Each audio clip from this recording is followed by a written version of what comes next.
guys, Becca here. Today we're going to decant my dandelion root tincture that I made a few weeks back. This is my dandelion root tincture. As you can see, it's gotten dark and I think it's plenty potent enough to go ahead and decant, which means that I'm going to be taking the plant material out and bottling the liquid inside. And just as a review, the liquid is vodka. It's 100 proof vodka. And then I used dandelion root in the vodka. That's all. And then what is happening here is over time, the constituents from the dandelion root have gone into the vodka, and all of the nutrients that I want are now in the vodka, and it is a great way to store your herbs for even a couple of years if you need to. So what I have today is, of course, my dandelion root tincture ready to decant. I have a clean jar. I have wiped it down with a cloth that has some white vinegar on it. And then I have a lid that, again, I wiped it down. I have a little thing to pull some liquid out of my larger jar to put it into a tincture jar. And then I have labels. I have labels for both my storage jar that I will store in a cool, dark place. And then I have my traveling jar that I can take with me. And one of the tricks that I have for my labels is, as you can see, I've already written the label out and everything. Well, I use wax over the top of the label. And actually, paraffin wax does a lot better, but I've ran out. But you use wax over the top of the label and it makes it water resistant. So another thing that you would need for today is some sort of funnel. It makes life a lot easier. And then a rag, which I use muslin, unbleached, to be able to use as a filter through the funnel, to funnel out the plant material. So here we go. We're going to open up the jar.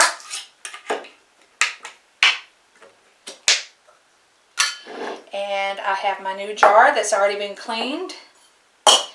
There's my funnel. There is my rag. Take my tincture and bottoms up. One tip I learned long ago is don't put your hand all up in here. Your skin is a great absorber of nutrients and whatever you put on it.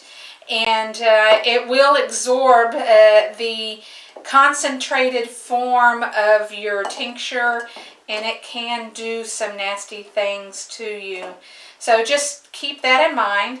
So the liquid is going through the bag, and I try to drain off as much of the liquid as possible, and then I start to turn it. Again, I don't get my hands all up in it, just out of experience. But I do try to squeeze it, and a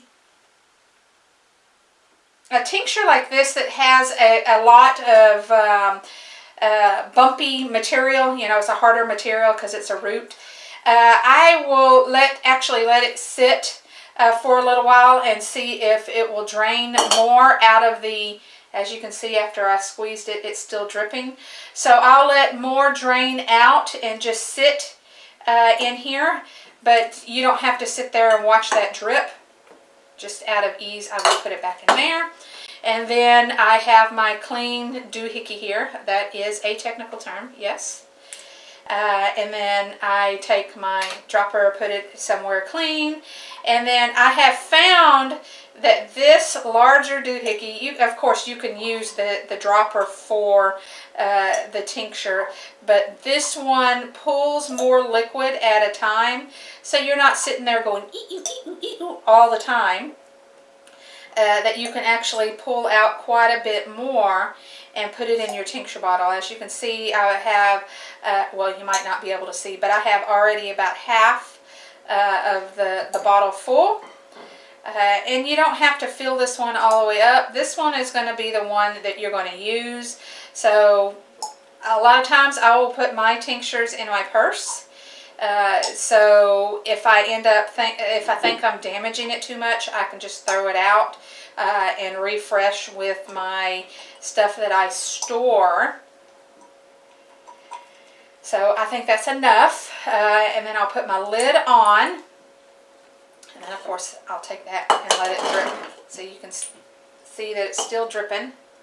So I'll let that drip for a while, and then I'll squeeze it out and let it drip for a while. And I have this sitting on my desk, so throughout the day, you know, I'll squeeze a little more, and then when I think I have enough, I'll compost the root. I will wash out the material. Now, once you get your material stained, you know, and it's just looking ratty, it's time to throw it out. That's why I use muslin. It's cheap. It's easy to find. And you don't feel heartbroken when you throw it out. And when I throw mine out, I also put it in the compost because it degrades fairly quickly. So what do we do after we bottle something? We always label. I don't know how many times I've bottled something and then, oh yes, I will remember what it is, and oh no, you don't remember what it is. So now I have my dandelion root tincture, and what I'm going to do with this is part of my detox program that I'm doing on myself. This will work on your urinary tract, it'll work on your kidneys, so on and so forth. You know, just flushing out toxins and things like that. Great for a detox. They even claim it helps lose weight, which I can understand when it goes with the detox and taking extra water out of your body. So there we go. So there is my decanting of a tincture. Really easy to do. Don't be afraid. Explore, learn. And if you have any questions, comments or whatever, you know, don't be afraid to get hold of me. Talk to you later.